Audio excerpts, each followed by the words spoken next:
Hi, good morning, YouTube. What I'm showing you this morning is a grouping of some knives from different eras throughout our country's history. And there's a reason for that. I have some items that were sent to me by one of my subscribers, and he's an awesome guy. Y'all all know him. His name is Jeff Aschbacker. I know I probably killed that last name, brother, and I'm so sorry about that. But he's an outstanding guy, man. He truly is. He's a damn fine patriot, and I want to show you some items that he sent to me that just blew me away. Let's talk about them for a minute. They're the 9th Fighter Squadron, the Flying Knights. Now, guys, this is one of the most highly decorated fighter squadrons in our nation's history. Their honor wall is adorned with the awards from over 40 aces. No other Air Force in the world can pay homage to producing that many fighter aces. 40.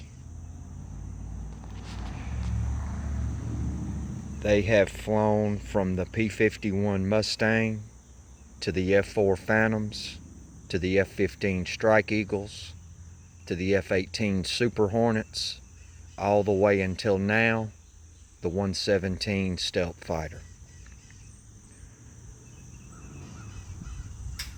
They have played a pivotal role in every major conflict we have had since World War II, including World War II. When your squadron produces 40 aces, they are credited with shooting down over 2,000 enemy aircraft. Can you imagine the headache in the side of the enemy when they see this right here? This is where the metal meets the meat. These are some brave mothers right here. I was so blessed to get this one because this is the 10 version. This is made to go on the side of aircraft.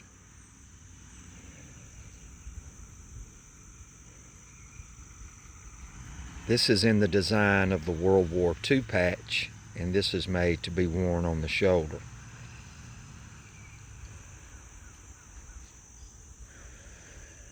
All right, moving on to Joint Task Force 6. These boys right here can give you a bad day if you don't fly under Uncle Sam. These boys here have really kicked some major ass in their span of being in the military. I mean, Joint Task Force 6 has been at the spear point of numerous battles, numerous conflicts.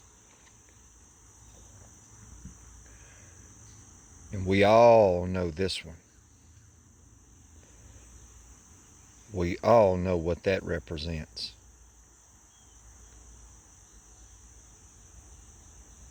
Just a fabulous challenge coin. This is so awesome. Jeff, you're an amazing person. You knew exactly what I would like. I love this stuff. I'm going to bring y'all some really cool military surplus stuff that I've collected over the years. I mean, I just been like a child with that my whole life. I don't know why, but I'll really get into it. This is a United States Airborne Challenge coin, and this is pretty hard to find. And it's really cool. It's really cool. All right. Now I want to show you this one, because this one has a story. This is B Company First 111th Gypsy Beastmasters. And these here, this patch was given to me by a coworker. Well, he used to be a coworker. He was a young kid who looked like a skateboarder reject who couldn't ride a skateboard. But you would get the impression that his clock wasn't round too tight, or he just wasn't all there sometimes. And under that layer of whatever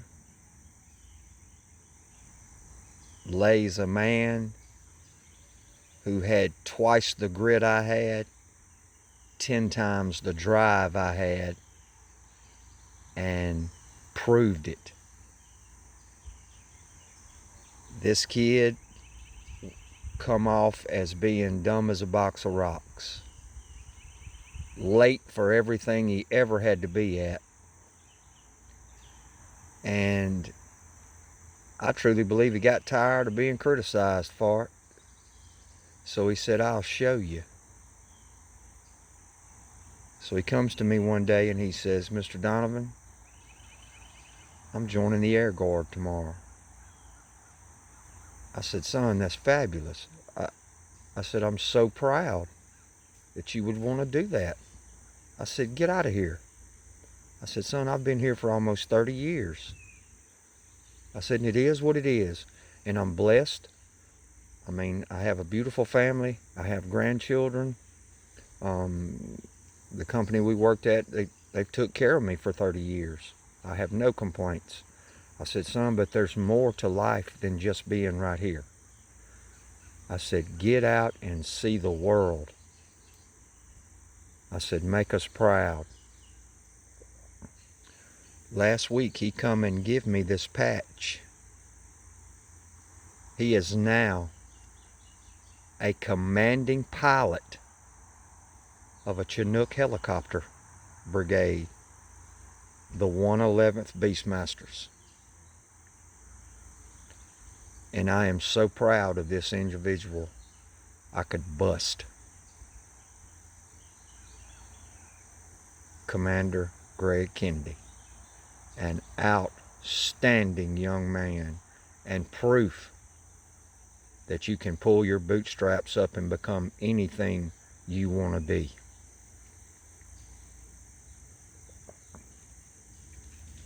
This is a brigade that's stationed out of my hometown. Well, not my hometown, but the town I work at, Meridian, Mississippi. So that's really cool. I'm really proud of that, and I'm extremely proud of this sticker.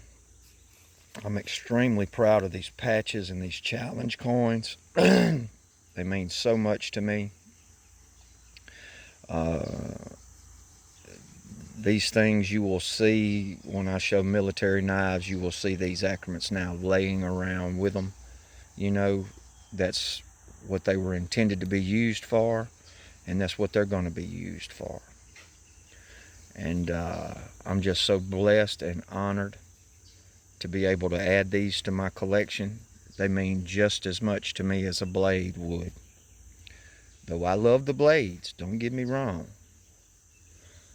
But Jeff, thank you so much, brother. Thank you so much. I'm putting together a little package for you as we speak. Hopefully next week or the week after, I'll get it out to you. I hope you enjoy it. And let's get on with the knives. When you look at the Iron Knights, they served from World War II to, World War II. They served in Vietnam and Korea. Operation Desert Shield, Operation Desert Storm. I mean, they've been at the focal front of every conflict we've had, including World War II, and every small conflict we've been involved with. When you see the Iron Knights coming, they're there for a reason, and they're not pawns on the chessboard. They are the chessboard.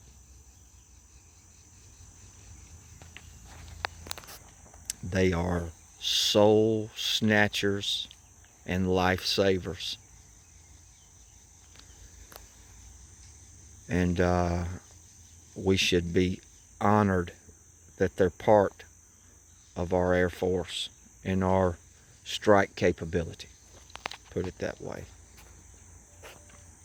Same way with the Gypsy Beastmasters. I mean, they're there for every natural disaster. They airlift wounded off the battlefield. They airlift supplies in and out of battle zones. They are the red wagon of the United States military.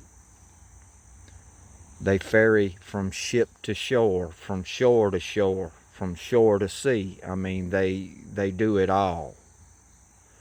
And they ask no questions. They just fly in and do what needs to be done.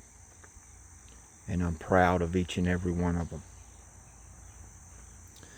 What we have here, Vietnam era Ontario. This is meat and taters. I love this knife right here. I'm a big Ontario fan. I love this knife. It was took really good care of. We have a pilot survival knife. Now, I just saw Greg Friday, and I told him, I said, son, I want to see your flight vest. I want to know what blade you carry as of today.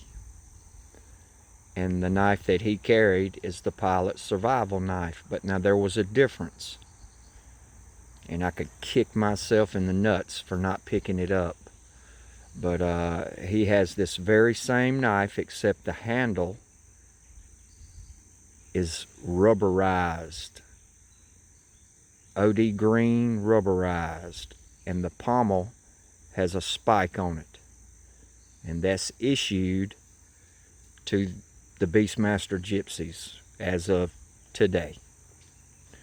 I will definitely be in the lookout for one of those. The handle has kind of an odd shape to it, like an offset in it almost, but the very same blade. So Ontario is still serving our military today.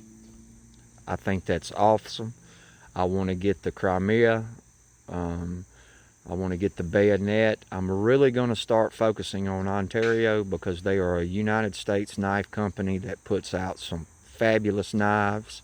And I think as collectors, we should support that. All right, moving right along. One of my favorite K-bar type knives. This is the Case XX. And this is from actually 1992. This is the Marine Corps version. This one's built exactly as the World War II models were. Let's see if I can get that to come in. There we go. Case XX, Bradford, PA. You'll notice it's strictly leather all the way up to the guard and all the way down to the pommel. Pinned and pinged. It's just a fantastic piece of cutlery. This one has never been used. Was bought at a PX, and I love it. I'm blessed to have it in my collection. All right, here's another one I know you guys seen this before, and let me stress this. If you guys run across this, you will be wise to pick one up. I run in circles with a lot of old collectors, and getting in a US original M3 that is blade marked is really difficult and very, very expensive. So if you want a US M3 trench knife or paratrooper's knife that is blade marked, go with the Ontario, because those guys told me, look, Ontario bought up all of the US government surplus blade stamped blades and the ones that weren't blade stamped. He said, so when you get an Ontario M3 knife, you are getting a World War II M3 blade. He said they bought millions of them. They did not produce the M3 during World War II. They started shortly after during Korea. So this is not an original US M3 Ontario paratrooper's knife from 1943. It is a 1943 blade marked blade. Ontario stamped their name right here. The old timer said, look, if you want as close as you can get to the original, he said, you have to go with Ontario. He said they make the best copy of the US M3 paratrooper's knife.